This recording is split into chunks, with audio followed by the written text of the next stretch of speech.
Hi guys, welcome back to my channel angel commerce hub. और आज हम शुरू करने जा रहे हैं बहुत ही इंपॉर्टेंट चैप्टर जिसका नेम है आपका अकाउंटिंग रेशोज। ये अकाउंटिंग रेशोज में जा अभी तक जो अगर हम देखेंगे सीबीएसई ने यहां से क्वेश्चन जो पूछे हैं 8 मार्क्स तक के क्वेश्चन यहां से पूछे हैं। तो चैप्टर थोड़ा सा लंबा भी होने वाला है, लेकिन मजा आएगा जब आप और हम साथ साथ काम करेंगे, साथ साथ इसको बड़े को छोटा बनाएंगे तो ये बहुत ही मजा आने वाला है। चैप्टर इंटरेस्टिंग होगा। इसमें फॉर्मूले से बच्चे बहुत ज्यादा डरते हैं, लेकिन मैं आपको इस डर को भी दूर कर देता हूं। देखिए, हम फॉर्मूले लर्न नहीं करेंगे, हम फॉर्मूले को फॉर्मेट बनाना, हम उनको फॉर्मेशन करना सीखेंगे। हम देखेंगे कि फॉर्मूले को किस तरह से बनाया जाता है। हमें एक भी फॉर्मूला लर्न नहीं करना है, खुद बस आपको मेरी वीडियो में प्रेजेंट रहना है, मेरे साथ रहना है। और हाँ, कंडीशन एक ही है कि आपको कोई भी वीडियो स्किप नहीं करनी है, आपको हर वीडियो देखनी है क्रम से। जैसे जैसे वीडियो आती जा रही है वन बाय वन इसी तरह से आप वीडियो देखते जाएंगे और आपकी समझ में बहुत अच्छे से आता जाएगा। अगर हम बात कर लें यहाँ पर रेशोज की, कि रेशोज होता क्या है, तो सबसे पहले इसके हम थोड़ा सा एक मीनिंग देख लेते हैं। तो रेशो को अगर हम देखें, ratio is an arithmetical expression of relationship between two interdependent और रिलेटेड आइटम्स। जो टू इंटरडिपेंडेंट इंटरडिपेंडेंट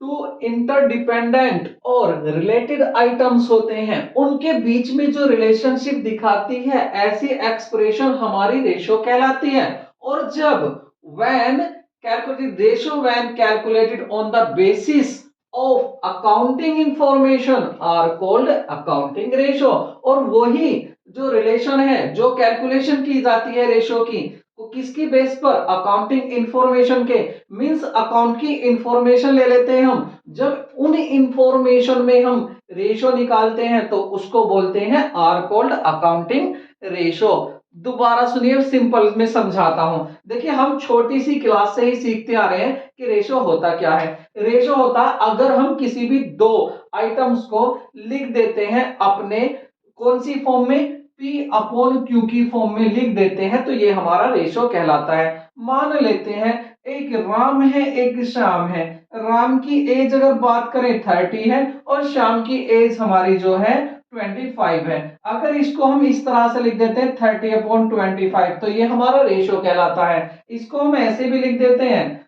30:25, तो ये रेशो कहलाता है। वो अलग बात है कि इसको हम प्योर भी बना लेते हैं, हम प्योर बना लेते हैं इसको, तो ये इस तरह से भी आ जाता है 6:6:5। तो ये क्या हो जाता है? हमारा रेशोज हो जाता है। जब यही काम हम, जो रेशो हम यहां पर कर रहे हैं, अगर ये काम हम शुरू कर देते हैं किसके बीच में? अकाउंटिंग इंफॉर्मेशन के।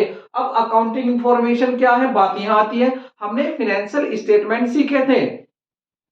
जो फाइनेंशियल स्टेटमेंट थे वो फुल थे, भरे हुए थे। किस चीजों से भरे हुए थे? वही तो इंफॉर्मेशन थी। जैसे बात कर ले बैलेंस शीट की, तो बैलेंस शीट में हमने क्या क्या देखा?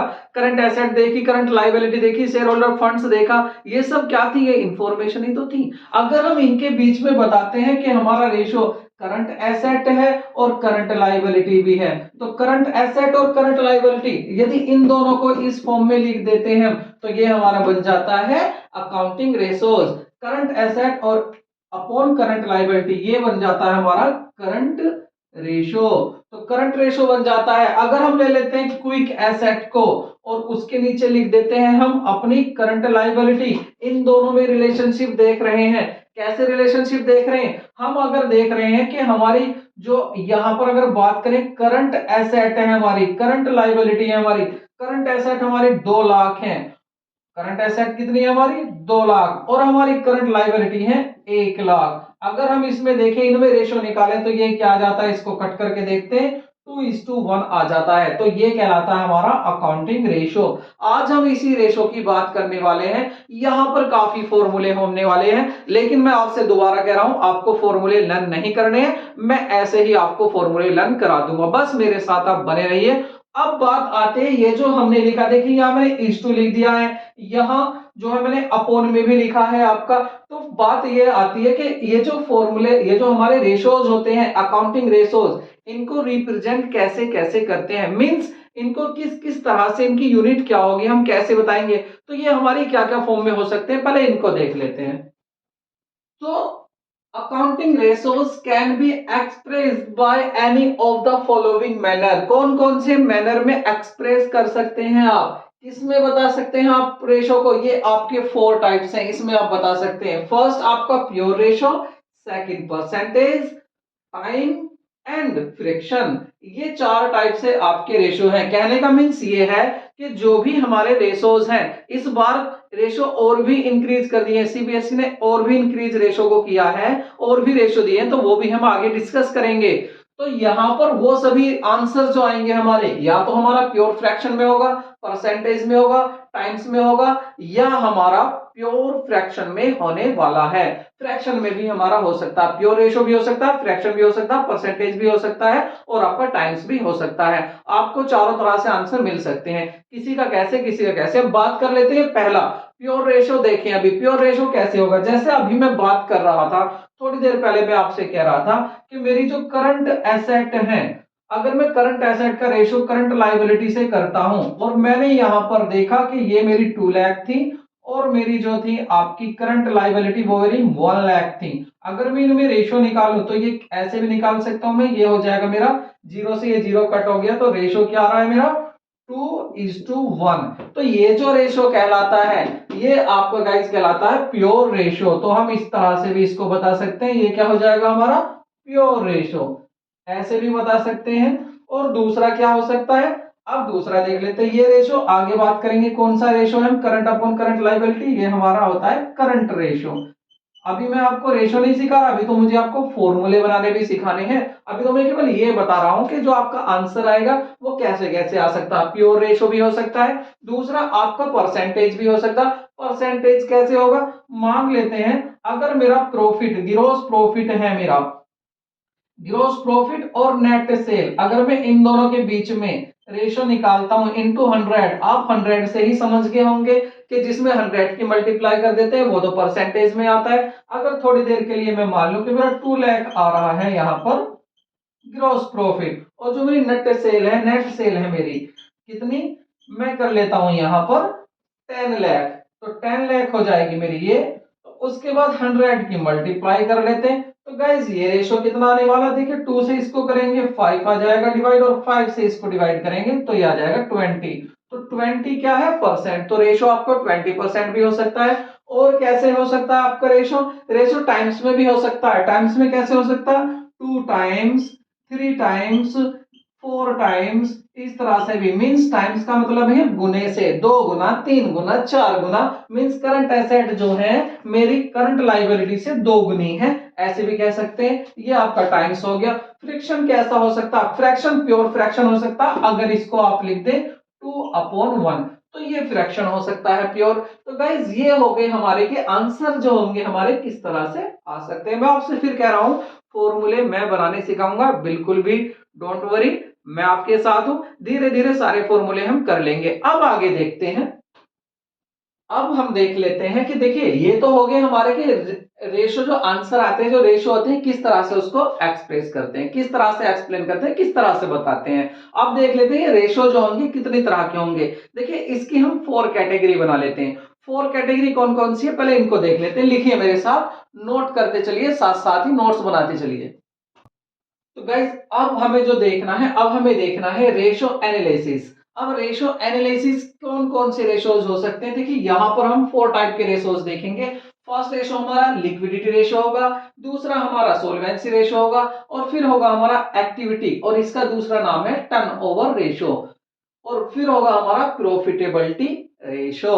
तो ये हमारे 4 यहां पर रेशोज होने वाले हैं। अब ये क्या क्या होंगे यहां देखते हैं। लिक्विडिटी रेशो में क्या है, they measures the firms ability to meet current obligation. जो करंट ऑब्लिगेशन है उसको मेजर करता है आपका लिक्विडिटी रेशो। मींस जो फर्म्स है, जो कंपनी है, हमारी कंपनी कितनी सक्षम है अपनी सोल्वेंसी करने के लिए। मींस जो शॉर्ट टर्म लायबिलिटी है उनको पे करने में कितनी सक्षम है। मींस हमारी जो फर्म्स है शॉर्ट टर्म में, शॉर्ट टर्म का मींस है 1 साल तक, 1 साल तक बढ़िया चलेगी, कोई दिक्कत तो नहीं होने वाली, बढ़िया काम करेगी, वो दिखाता आपका लिक्विडिटी रेशो। अगर यहां बात करें सोल्वेंसी रेशो की, तो सोल्वेंसी रेशो क्या दिखाता है, these ratios show the proportion of डेब्ट and equity in financing the firms asset, जो फर्म की एसेट है उसमें किस तरह से फाइनेंसिंग हुई है, कितनी डेब्ट है, कितनी इक्विटी है, ये दिखाता है हमारा सोल्वेंसी रेशो। दूसरा सोल्वेंसी रेशो हमें ये बताता है कि अगर हमारी फर्म लॉन्ग रन पर चलती है, अगर लंबे पीरियड तक चलती है, 1 साल तक ज्यादा चल रही है हमारी फर्म, तो क्या वो कितनी सक्षम है, कितनी बढ़िया तरीके से हमारी फर्म्स रन कर सकती है, अपने जो उसकी ऑब्लिगेशन है, जो उसका लॉन्ग टर्म डेब्ट है, क्या उसको देने में वो एबल है, अच्छी स्थिति में है। उसके बाद देखें यदि हम, तो हमारा रेशो आ जाता है एक्टिविटी या टर्नओवर रेशो। ये क्या शो करता है, they reflect the firm's efficiency in utilization of assets।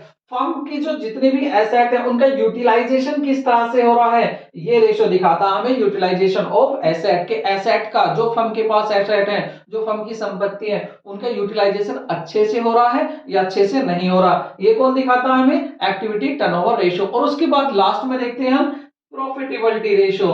These ratio measure overall performance क्या है, and effectiveness of the firm। जो फर्म की इफेक्टिवनेस है, ओवरऑल परफॉर्मेंस है, वो हमारा रेशो बताता है प्रॉफिटेबिलिटी रेशो। तो हमने यहां पर देखे 4 रेशो, आपको याद रखना। पहला रेशो क्या है, पहला रेशो आपका आता है लिक्विडिटी रेशो, दूसरा क्या है सोल्वेंसी, तीसरा क्या आपका एक्टिविटी, इसका नाम दूसरा क्या है टर्नओवर रेशो, और आपका फोर्थ रेशो कौन सा है, प्रॉफिटेबिलिटी रेशो। तो ये आपके 4 रेशो आपको पता होना चाहिए कि ये 4 रेशोज होते हैं, मींस 4 कैटेगरी हैं। अब ये मत सोचना कि बस ये 4 ही आने वाले 4 पूरे फॉर्मूले होंगे, नहीं, इसके अंदर भी फॉर्मूलाज होंगे, इसके अंदर भी फॉर्मूलाज होंगे, इसके अंदर भी ये क्या है, दीज आर ओनली कैटेगरीज, ये कैटेगरीज हैं। उसके बाद हमें क्या देखना है इसमें, उसके बाद हमें क्या देखना, अब तो हमारे सामने ये एक साथ आ गए, डरना मत, हमें डराने आए हैं, अब इन्हें एक एक को मारते हैं। पहले पकड़ते थे लिक्विडिटी रेशो को, तो पहले देखते हैं लिक्विडिटी रेशो है क्या। तो यहां पर देखिए हमारा liquidity ratio definition and formulas. आज हमें देखना है कि लिक्विडिटी रेशो क्या है, इसको देख लेते हैं पहले। देखिए what are the liquidity ratio, अगर आपसे कोई पूछता है कि लिक्विडिटी रेशो है क्या, तो पहले तो आपको ये पता होना चाहिए कि लिक्विडिटी रेशो होता क्या है। देखिए लिक्विडिटी रेशो क्या होता है, जो लिक्विडिटी बताता है, ये दिखाता है आपको शॉर्ट टर्म सोल्वेंसी। अगर आपको एक वर्ड में याद रखना है कि लिक्विडिटी रेशो क्या होता है, कि ये एक ऐसा रेशो होता है जो कंपनी की सोल्वेंसी को दिखाता है। Liquidity ratio shows the solvency of the firm, बस आपको इतना कह देना है, इसका मीनिंग पूरा हो जाएगा। देखिए आपको क्या कहता है, liquidity refers to the capacity of the business to pay its short term liabilities as and when it becomes due, जब भी ड्यू हो जाती हैं इसकी शॉर्ट टर्म जो लायबिलिटीज हैं, जो शॉर्ट टर्म डेब्ट्स हैं, उनको ये पे करने में इसकी कैपेसिटी है या नहीं, जो हमारी कंपनी है उसकी कैपेसिटी कितनी है, क्या वो अपनी शॉर्ट टर्म लायबिलिटी पे कर सकती है या नहीं, तो इसको बोलते हैं लिक्विडिटी रेशो। ये देखने के लिए हम लिक्विडिटी रेशो निकालते हैं। So they liquidity ratio are used to know the companies capacity to pay its short term liabilities. Company की जो शॉर्ट टर्म लायबिलिटीज हैं उनको पे करने के लिए क्या कंपनी की कैपेसिटी है या नहीं, इसको बताता है हमारा लिक्विडिटी रेशो। अब हम इसका क्या देखेंगे, अब देखेंगे इसका फॉर्मूला क्या है, फॉर्मूला कैसे बनता है। तो सबसे पहले देख लेते हैं लिक्विडिटी रेशो होते कितने हैं। फॉर्मूले बहुत सारे हैं, मैं फिर कह रहा हूं आपको लर्न नहीं करने, मैं याद कराऊंगा, मैं सिखाऊंगा, मैं बताऊंगा किस तरह से फॉर्मूले को बनाते हैं, बिकॉज हम पढ़कर आए हैं बैलेंस शीट क्या होती है और उसके सभी पार्ट्स क्या क्या होते हैं, अब काम आने वाले हैं वो सारी चीजें। तो देखिए सबसे पहले यहां पर जो इसका पार्ट होता है वो होता है current ratio. Current ratio, current ratio का फॉर्मूला क्या होता है, current asset upon current liability. अब आप कहेंगे सर फॉर्मूला क्यों बता रहे हो, देखो मैं बताऊंगा कि करंट, जो आपका करंट रेशो होता है, करंट रेशो का फॉर्मूला किस तरह से बनाते हैं ये मैं आपको बताऊंगा। दूसरा अगर यहां देखें, इसका दूसरा पार्ट क्या, एक तो हो गया करंट रेशो, दूसरा क्या होता है, दूसरा होता है आपका क्विक रेशो।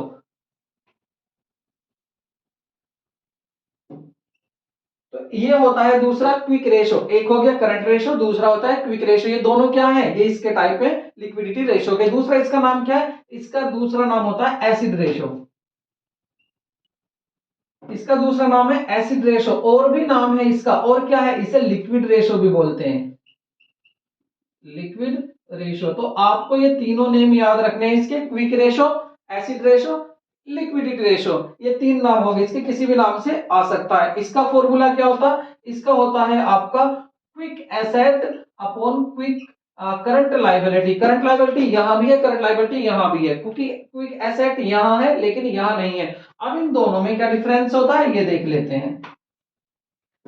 जो आपका करंट रेशियो है, अगर इसमें देखें हम, current asset upon current liability होती है। अब यहां पर देखो, हम बैलेंस शीट यहां पढ़कर आए हैं, तो इतना तो मैं आपसे आशा कर ही सकता हूं, इतनी तो उम्मीद कर सकता हूं कि आपको करंट एसेट पता है, करंट लायबिलिटी पता है। देखिए करंट एसेट क्या है? करंट एसेट हमारी वो एसेट होती है, बैलेंस शीट में होती है, जिसको हम 1 साल के अंदर अंदर कैश में कन्वर्ट कर सकते हैं। अब इस करंट एसेट में क्या आता है हमारा? करंट एसेट में हमारे डेटर्स आ जाते हैं, हमारी प्रीपेड, हमने जो कोई प्रीपेड एक्सपेंसेस कर रखा हो पेड, वो भी इसमें आ जाता है करंट एसेट में। तो जो चीज आप 1 साल के अंदर अंदर पे कर सकते हो वो आ जाता है आपका करंट एसेट, नहीं सॉरी, मींस जो कैश में, थोड़ा यहां गलत हो गया, करंट लायबिलिटी। करंट लायबिलिटी क्या है? करंट लायबिलिटी है फर्म्स की वो लायबिलिटी जिसको फर्म 1 साल में ही पे कर देती है, 1 साल के अंदर अंदर पे कर देगी। तो 1 साल के अंदर अंदर किसको पे कर देगी? फर्म।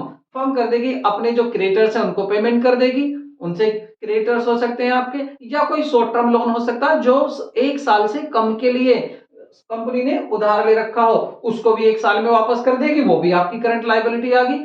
करंट एसेट की बात करें तो करंट एसेट की वो एसेट आ जाती है जिनको 1 साल के अंदर अंदर शॉर्ट शॉर्ट टर्म में ही इनको कैश में हम कन्वर्ट कर सकते हैं, कैश में बना सकते हैं, तो वो किस में आ जाती है? हमारी करंट लायबिलिटी हो जाती है, करंट एसेट हो जाती है हमारी। जैसे मैंने बताया डेटर्स, डेटर्स हमें 1 साल में पैसा दे देंगे तो वो भी क्या हो गया? हमारी करंट एसेट हो गया। अब बात यहां कर लेते हैं कि क्विक रेशियो में जो आ रहा है क्विक एसेट करंट लायबिलिटी, इसमें क्या डिफरेंस है? देखिए जो आपका क्विक एसेट है और करंट एसेट है, देखिए जो आपकी करंट एसेट होती है इसमें से आप माइनस कर देते हैं एक तो इन्वेंट्री,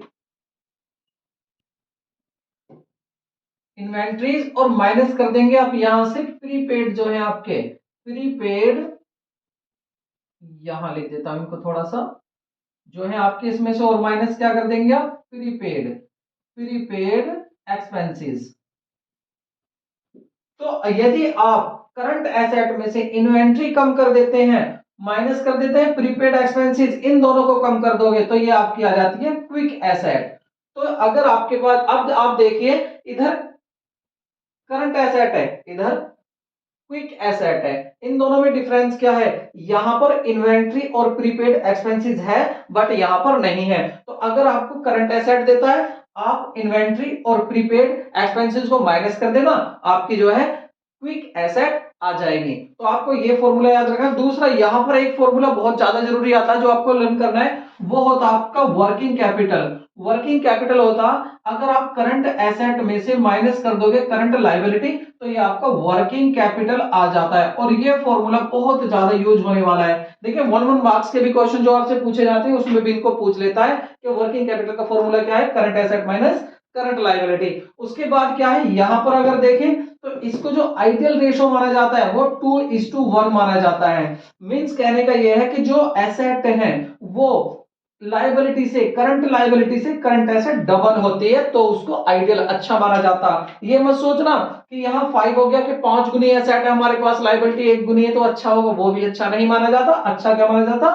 2:1। अगर यहां पर बात करें क्विक, क्विक आपके जो है क्विक रेशो, तो इसका जो आइडियल रेशो होता है वो 1:1 अच्छा माना जाता है। ये इसका आइडियल रेशो है, ये भी 1 मार्क्स में पूछ लिया जाता है। तो मैं यही कह रहा हूं, आप साथ साथ मेरे नोट करते चलें। अब हमें क्या देखना है? हमें देखना है कि क्विक एसेट को, तो देखिए ये क्विक, ये जो आपकी करंट एसेट है, करंट लायबिलिटी, ये आई कहां से आती, कहां से, पहले हम वहां चलते हैं कि कहां से आती है।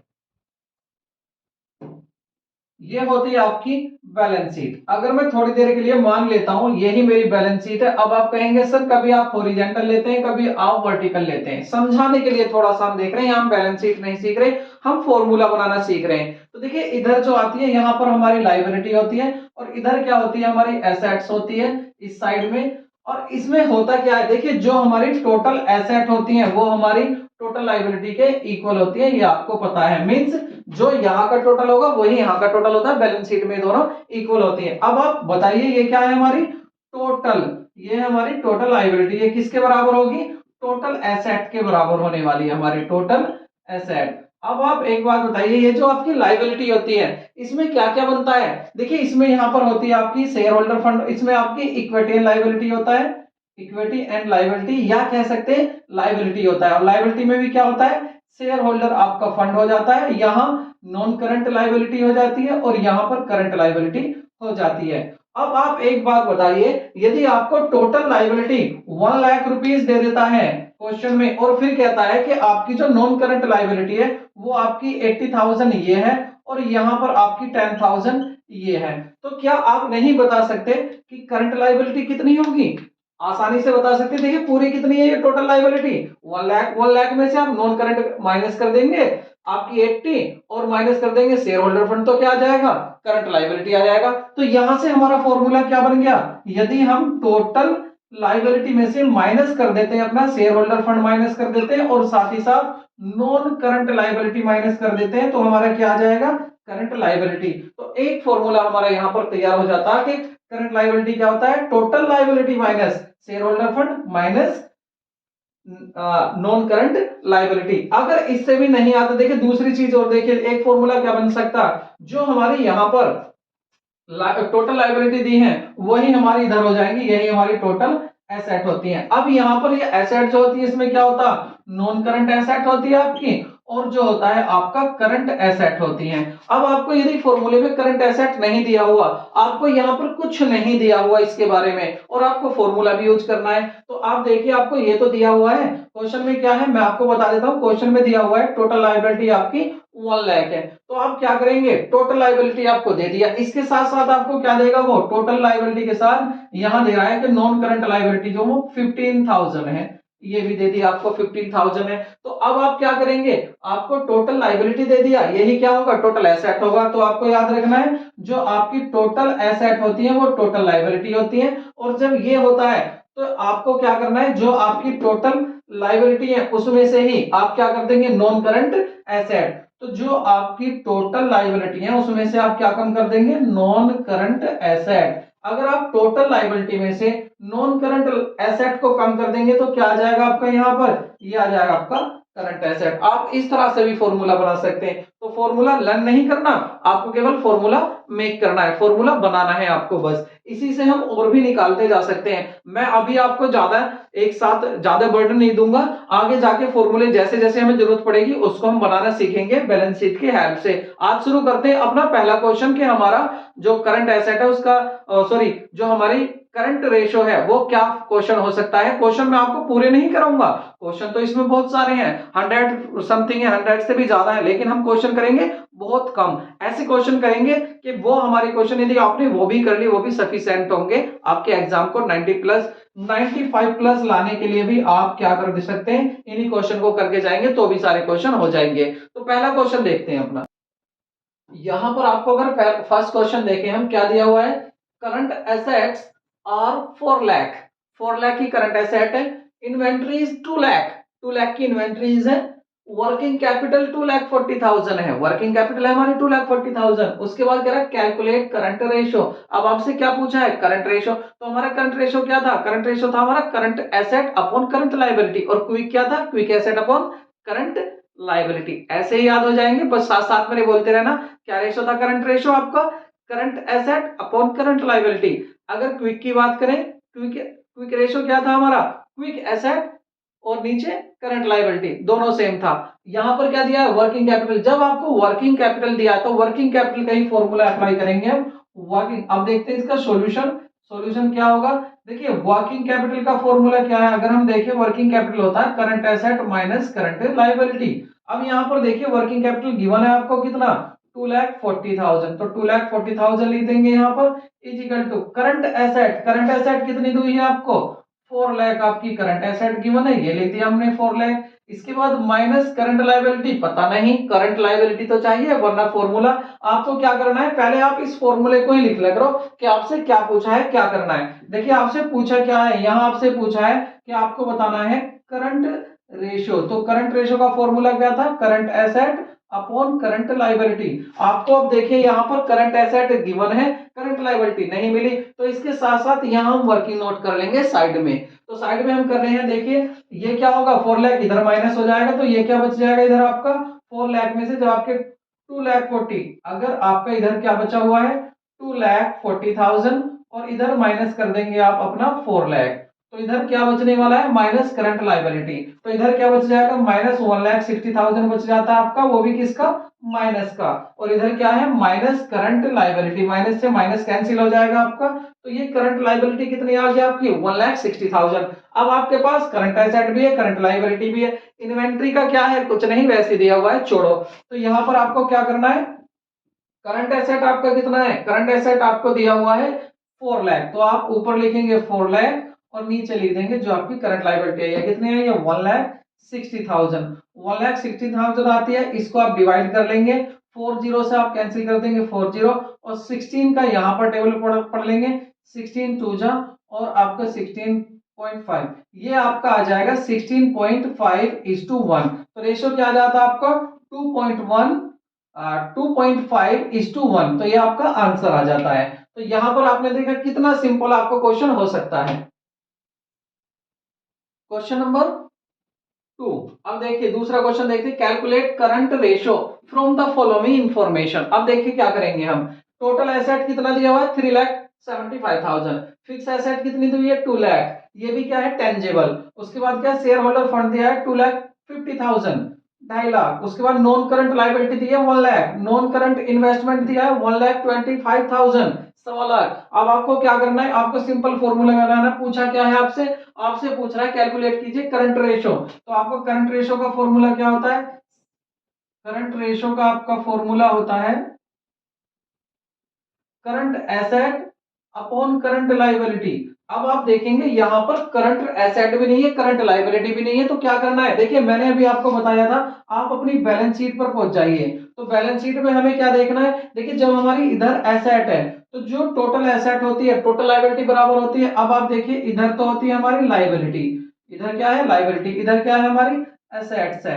अब आप ये देखिए इस एसेट में आपको क्या दिया है टोटल एसेट दिया है, टोटल एसेट कितनी है 3,75,000, ये आपकी दी हुई है 3,75,000, क्या मैं इसी को इधर भी लिख सकता हूं 3,75,000 लिख सकता हूं, बिल्कुल लिख सकता हूं क्योंकि total asset total liability equal होती है, हम ये पढ़कर आए हैं। दूसरा अगर हम एसेट की बात करें तो एसेट में आप देखिए एसेट किस किस चीज से मिलकर ये टोटल एसेट आई है, देखिए यहां पर आपकी जो है एक तो है नॉन करंट एसेट होती है, एक नॉन करंट एसेट होती है, नॉन करंट इन्वेस्टमेंट होते हैं और जब करंट एसेट होती है, तो इस तरह से बनकर ये तीनों एसेट आई हैं। अब आप देखें यहां पर क्या क्या दिया हुआ आपको, फिक्स एसेट, ये नॉन करंट एसेट कितना दिया हुआ है 2 लाख दिया हुआ है यहां पर, उसके बाद क्या है आपका टोटल एसेट ये हो गया, नॉन करंट एसेट हो गया, नॉन करंट इन्वेस्टमेंट कितना दिया हुआ है 1,25,000, तो यहां पर आप फॉर्मूला क्या बना लेंगे, अब देखिए आपको मैंने क्या कहा था याद नहीं करना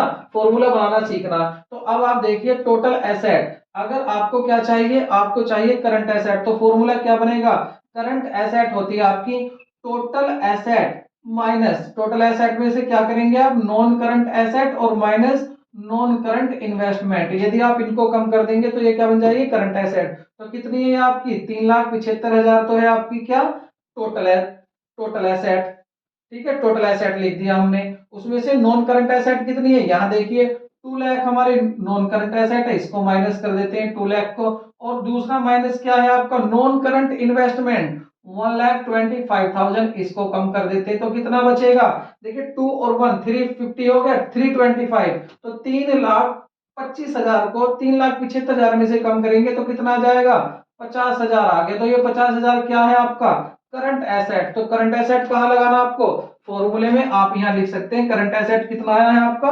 50,000। दोबारा सुन लीजिए अगर आपको समझ में नहीं आया दोबारा बता देता हूं आपको, देखिए ये हमारा दिया हुआ था टोटल लायबिलिटी, जो टोटल लायबिलिटी होती है साइड वही टोटल एसेट होती है, बैलेंस शीट में पढ़कर आए हैं, और जो आपकी एसेट होती है किससे बनती है non current asset, current non current investment और करंट एसेट बनती है। आपको जब इन तीनों का टोटल यहां दिया हुआ है, दो को बता दिया, तीसरा तो आप माइनस करके निकाल लोगे, वही फॉर्मूला बन गया, तो हमने याद नहीं करा हमारा खुद आ गया कि क्या फॉर्मूला बनता है, याद तो करना ही नहीं है खुद ही हो जाएगा। उसके बाद क्या है अब लायबिलिटी साइड आ जाते हैं, हमें चाहिए करंट लायबिलिटी, करंट लायबिलिटी में टोटल लायबिलिटी दी हुई है आपकी, अब ये जो आपकी टोटल लायबिलिटी है ये किस किस से मिलकर बना हुआ है, ये बना हुआ आपका एक तो नॉन करंट लायबिलिटी, ये मिला है यहाँ पर। उसके बाद क्या मिला हुआ है आपका इसके साथ ही, इसके साथ आपको जो मिला हुआ है वो है आपका share holder fund, share holder fund भी दिया हुआ है आपको। उसके बाद क्या है यहाँ पर, इसके साथ होता है आपका करंट लायबिलिटी।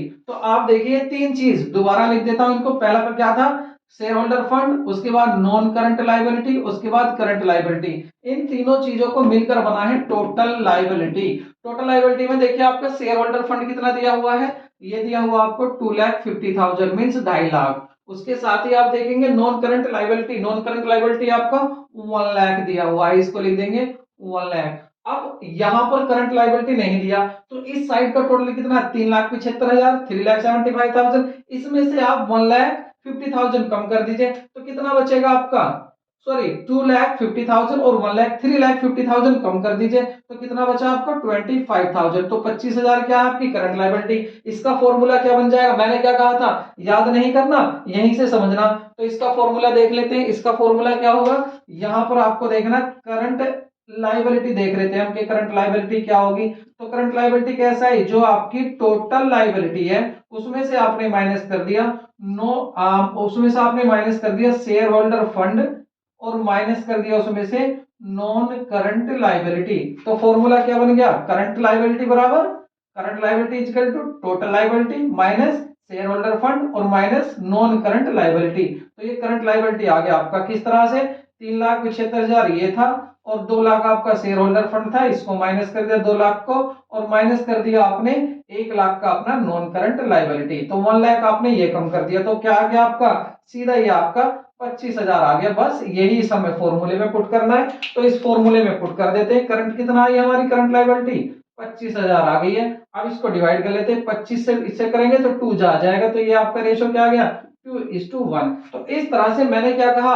फॉर्मूले आपके धीरे धीरे खुद ही आते चले जाएंगे जो भी इंफॉर्मेशन दी होगी। बस शर्त यही है कि आपने मेरी वीडियोस, पिछली वीडियोस अच्छे से देखी हो, अच्छे से आपको बैलेंस शीट आता हो। आगे चलते हैं, अब देखते हैं नेक्स्ट क्वेश्चन। हमारा नेक्स्ट क्वेश्चन क्या, बहुत ही बेहतरीन क्वेश्चन है। देखिए करंट लायबिलिटी कितनी है 75,000, करंट लायबिलिटी दे दी आपको पहले ही, करंट एसेट भी दे दी। लो आप सोच रहे होंगे करंट, आपसे करंट रेशो पूछेगा, करंट एसेट अपन करंट लायबिलिटी, लेकिन आगे नहीं, क्या कह रहा है क्विक रेशो बताना है। फिर क्या दिया आपको, इन्वेंट्रीज दे दी, आउटस्टैंडिंग एक्सपेंसेस दे दिया है 15,000, इन्वेंट्रीज 20,000 और प्रीपेड रेंट दे दिया है आपका 5,000। अब यहां पर आपको करना क्या है, इसमें देखिए आपको चाहिए क्विक रेशो पूछ रहा है, तो आपको सबसे पहले फॉर्मूला लगा लेना है। जो फॉर्मूला क्या है क्विक रेशो का, हम अभी याद किया था हमने, क्या है क्विक रेशो, क्विक रेशो होता है हमारा quick asset upon current liability. अभी क्विक एसेट क्या है, मैंने आपको पहले बताया, फॉर्मूले यहां देख लेते हैं। देखिए जब हमारा करंट एसेट होता है इसमें से माइनस क्या कर देते हैं हम, जब हम इन्वेंटरीज को कम कर देते हैं और माइनस प्रीपेड एक्सपेंसेस को कम कर देते हैं तो क्या आ जाता है हमारा,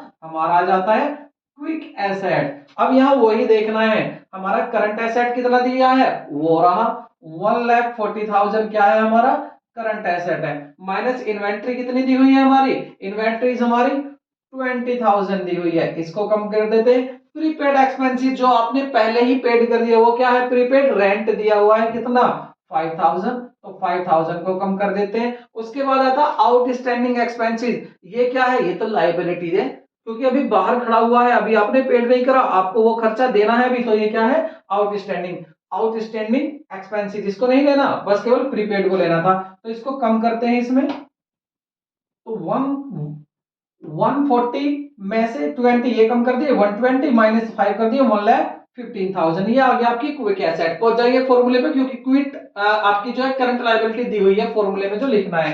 तो आपका यहाँ क्या है, क्विक एसेट जो आ गई आपकी 1,15,000 आ चुकी है। और अगर देखें हमारी करंट लायबिलिटी कितनी है, तो वो क्वेश्चन में गिवन है कितनी है 75,000।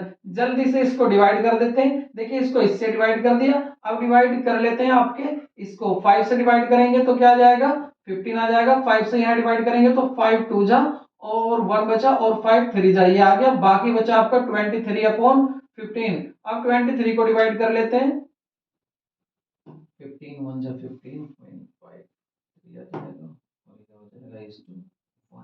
तो देखिए 15 को जब 15 से डिवाइड करेंगे 23 को, तो ये आएगा आपका 1.53 1:1 ये आपका आंसर आ जाता है। ये कैसे आंसर आया है आपका?